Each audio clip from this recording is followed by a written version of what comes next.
Windows RT started off life dazed and confused, with a ridiculous name that meant nothing to anyone. It powered Microsoft's first Surface RT tablet, and it had a desktop mode that looked like regular Windows. Except it wasn't regular Windows, as you couldn't install all your favorite desktop apps, something that Microsoft didn't bother to explain to buyers or even its own Microsoft Store employees.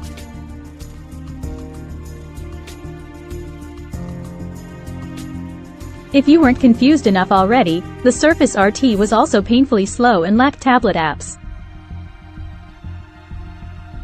The Surface RT wound up bombing so hard that Microsoft wrote off $900 million in tablets it couldn't sell.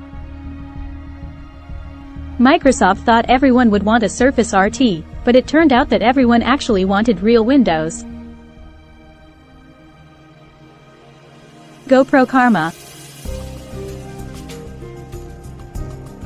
Some things you never forget, and for me, one of those things is that GoPro recalled its first drone on the night of the 2016 election. Yeah, sure, maybe that was just coincidental timing. After all, the drones were literally falling out of the sky thanks to a faulty battery latch design, so something had to be done. But if there was ever a time to drop some bad news, I'm guessing using the most watched and most controversial election as cover would have been a pretty easy call.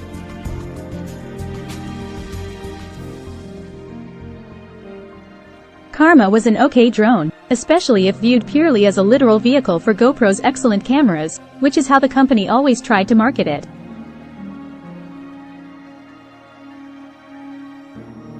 But it lacked the sorts of advanced features that DJI developed on its way to full-on dominance of the drone market, so it's no surprise that Karma never really took hold.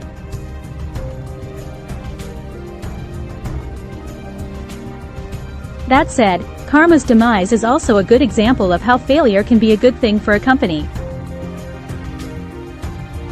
GoPro announced the Karma at a time when the company's product lineup was at its most bloated. When it failed, it helped push GoPro to refocus its efforts on what it's truly good at, making, basically, one really damn good action camera. BlackBerry. At the start of the decade, BlackBerry was on top of the world. Even as the iPhone turned 5, BlackBerry owner Research in Motion had record subscribers, and its iconic PDA-style cell phones were still the must-have gadgets of teenagers, business executives, and celebrities alike.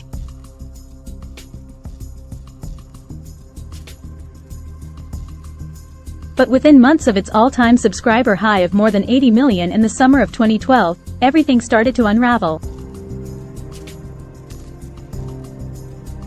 The iPhone 4S had been released the year prior, and Apple's iOS was adding new features at a rapid clip, while Google's Android operating system started catching on globally. Instead of focusing on its strengths, BlackBerry instead released an alarming and inexplicable series of misguided products. From the Playbook tablet that shipped without an email client to the disastrous BlackBerry 10 OS, the company released one embarrassing flop after another in pretty much every product category imaginable.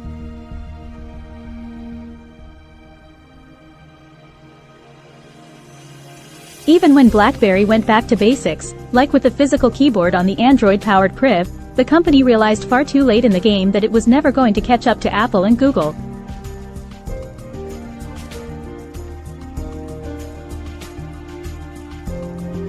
The BlackBerry brand is best known now as a footnote in the history of mobile computing.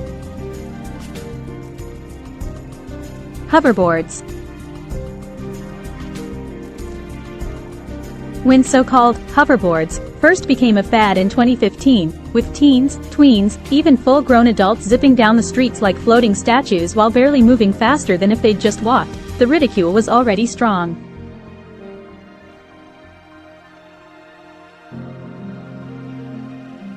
Where was the Back to the Future levitation we'd been promised? Why would we embrace the WALL-E future where humans are lazy bums? But it quickly developed into full-blown schadenfreude when it turned out the shoddily made contraptions had a tendency to literally burst into flames.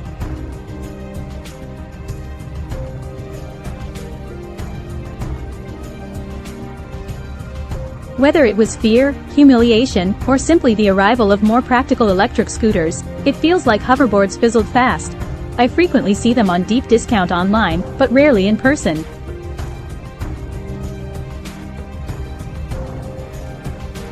(16) Faraday Future. Faraday Future was at one point the most hyped EV startup in the world. It hired away top talent from the biggest tech and automotive companies by liberally spending its billionaire founders' money, and at the same time, insisted on overwhelming secrecy.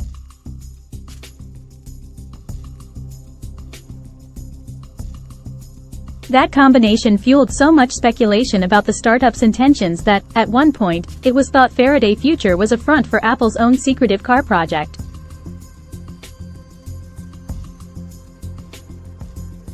Many believed it would take on Tesla, or perhaps even take it down. Yeah, nope. Faraday Future is now more well known for rampant mismanagement, sketchy financial dealings, and ceaseless drama.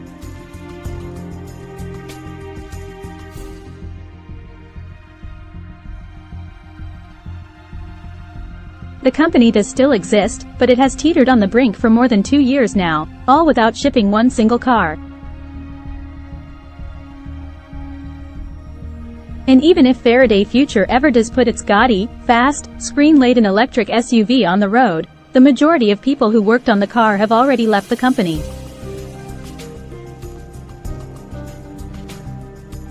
Fyre Festival. Every generation gets the scam it deserves. Remember Enron? Or how about the original Ponzi scheme, perpetrated by one Charles Ponzi? What about Fyre Festival? You remember Fyre Festival. As far as grifts go, it was very, very good, at least to watch from a distance. The year was 2017. Billy McFarland made up an expensive festival with the washed rapper Ja Rule, didn't plan anything, got a whole lot of people to pay for the privilege, and then spent the money on himself and influencers to promote the charade.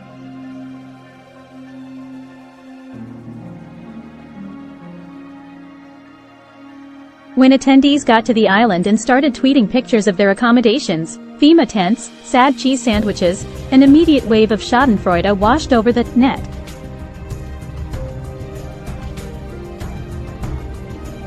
By and large, the people who got scammed were the kind of people who have money, at least in a conspicuous, Instagrammy way. It was, in other words, a flop. McFarland got 6 years. Despite being something of a co-founder, Ja Rule got off scot-free.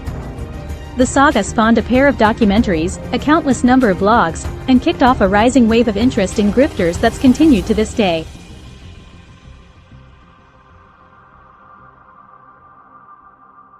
We're post-Fyre in so many ways, especially in how we talk about scams now. But at the end of the decade, what should be very clear is how much we still enjoy a good scam. Apple Maps. Tired of defaulting to its competitor, Google, for its mapping services, Apple decided to launch its own version in 2012 alongside iOS 6. It was an ambitious feat given how much of the mapping market Google already had, and it turned out, well, utterly embarrassing for Apple. Apple Maps was buggy, lacked public transit information, and in some areas and countries, offered literally nothing but blank voids or misplaced landmarks. The fumble eventually led to the firings of multiple Apple executives who led its Maps project, and the company would spend the next decade proving to everyone it could build an actual competitor to Google Maps.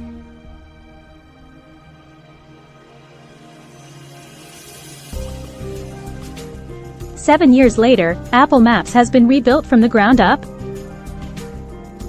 Yet as of September 2019, detailed transit directions are only offered in 10 cities globally while Google has sent Street View expeditions to space. Good luck catching up with that. Microsoft Kin.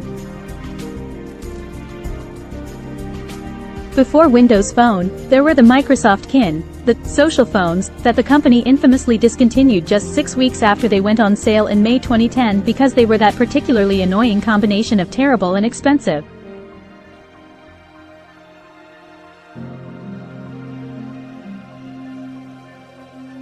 The Kin 1 and Kin 2 were supposed to be the second coming of the popular T-Mobile Sidekick, whose creator, Danger, was snapped up by Microsoft for an estimated $500 million to work on this specific project, and featured a unique interface that put social networking feed front and center and let you drag and drop items to share with friends.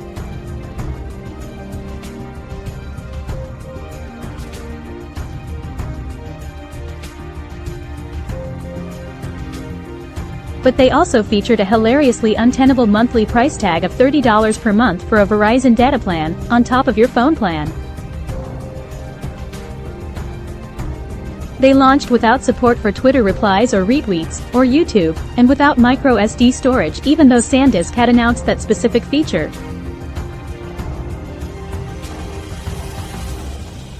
Word was that forces within Microsoft had sabotaged the project in favor of the upcoming Windows Phone. Coolest Cooler. Coolest Cooler started as one of the highest-funded Kickstarter projects ever, raising over $13 million in 2014 for a cooler with a built-in party speaker and blender lid. It closed off the decade with its maker, Coolest, shutting down after only delivering 2/3 of the 60,000 coolers it had promised to backers. MoviePass. MoviePass seemed too good to be true, because it was. It was glorious while it lasted, but offering people the chance to watch one movie a day in theaters, for the low price of $9.99 a month, was clearly an unsustainable business model.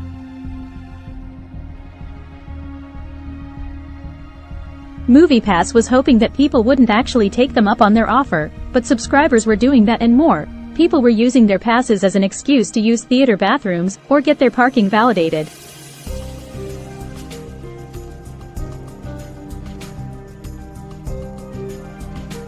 Apple's Butterfly Keyboard. Boy, did Apple get it wrong with its Butterfly keyboard, first introduced in the 2015 12-inch MacBook and eventually used on the MacBook Pro and MacBook Air. The Butterfly keyboard is often held up as the peak, or more accurately, nadir, of Apple's preference to emphasize form over function, as it was specifically designed to allow for thinner laptop bodies.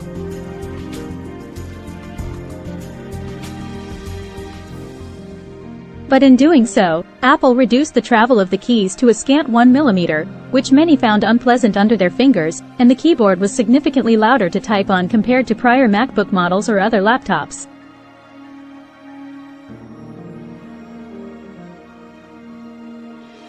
But those were just the tip of the failberg for the Butterfly keyboard. Once the Butterfly keyboard showed up in 2016's redesigned MacBook Pro, it didn't take long for owners to complain about sticking keys that would either not work at all or would type 2 letters at a time.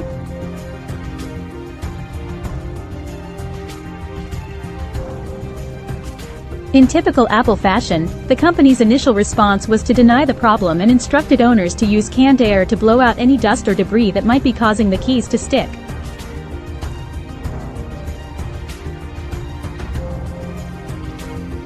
The concept of privacy.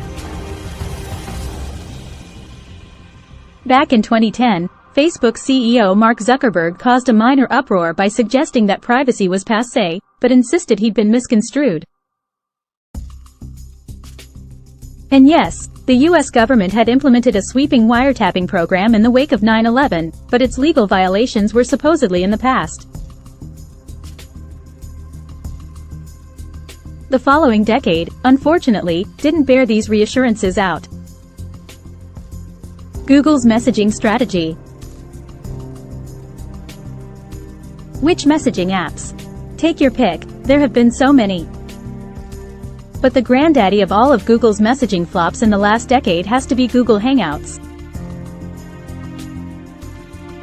Not because it was itself a terrible product, but because it did a bad job replacing a beloved one and then was left to twist in the winds of Google's ever-changing corporate priorities and restructurings.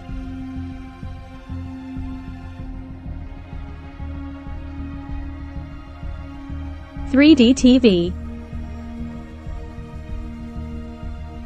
Coming off the enormous success that was 2009's Avatar, 3D TV was supposed to bring a new level of immersion to the way people viewed movies in their living room. But unlike in theaters, where 3D screenings are still fairly common, the effort to bring that same experience home failed miserably. No one wanted to wear goofy 3D glasses during downtime on their couch. And the screen sizes of most TVs don't showcase 3D in the same way content popping out of a giant movie theater screen can. TV companies continued to back 3D for several years. Fire Phone. One of the most incredible facts about the last decade is that Jeff Bezos has had more success sending rockets into space than creating an Amazon smartphone.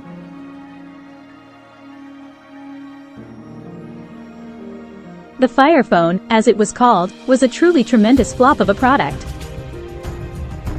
Amazon took a nearly $200 million hit, which led to one of its worst financial quarters in history. Google Glass. Google Glass debuted with skydivers. Yes, Google co-founder Sergey Brin stormed the stage during a Google event at Moscone Center in 2012 to bring viewers a live stream of skydivers wearing Google Glass, who wore the glasses while they landed on top of the convention center.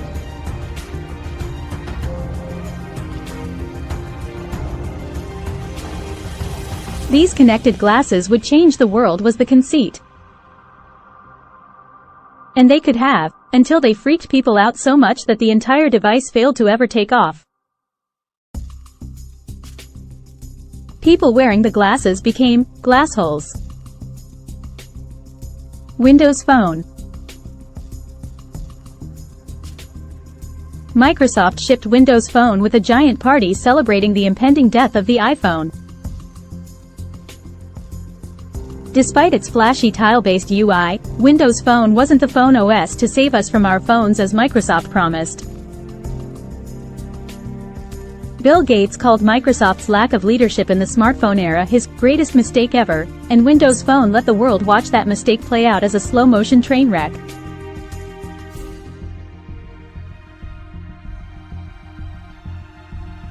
Theranos.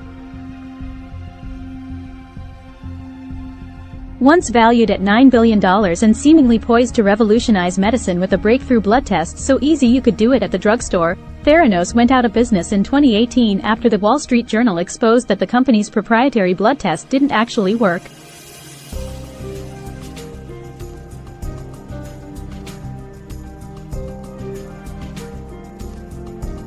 Theranos was a dark failure and a harbinger of things to come as other highly valued startups couldn't fulfill their promises to investors. Samsung Galaxy Note 7. When Samsung's Galaxy Note 7 first hit the review cycle on August 17, 2016, the reviewers went nuts over how wonderful it was, including, we have to admit, ours. Galaxy Note 7 reviews have hit the internet this week and the consensus among them is that it might be the best designed smartphone ever, we gushed.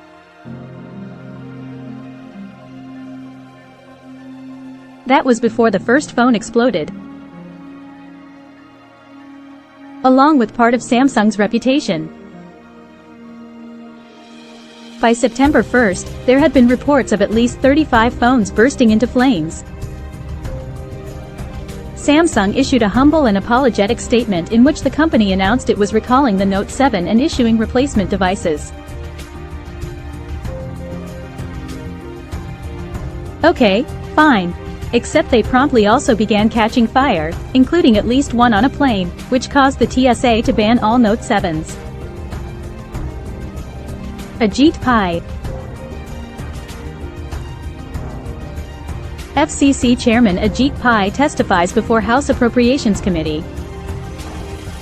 Net neutrality was one of the great success stories of this decade, until one man killed it. In 2015, Americans reclaimed the public utility that built the 21st century, protecting it from the greed of monopolistic gatekeepers that had spent vast resources capturing federal regulators.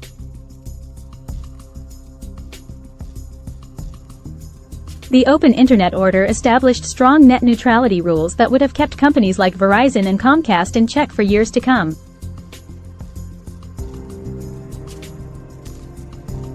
Then came President Trump and his new FCC chairman, Ajit Pai.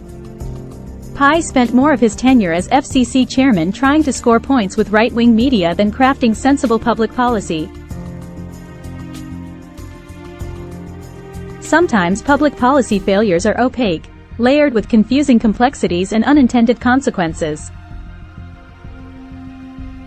But in this case, the failure was clear. Thanks for watching. Please like and subscribe.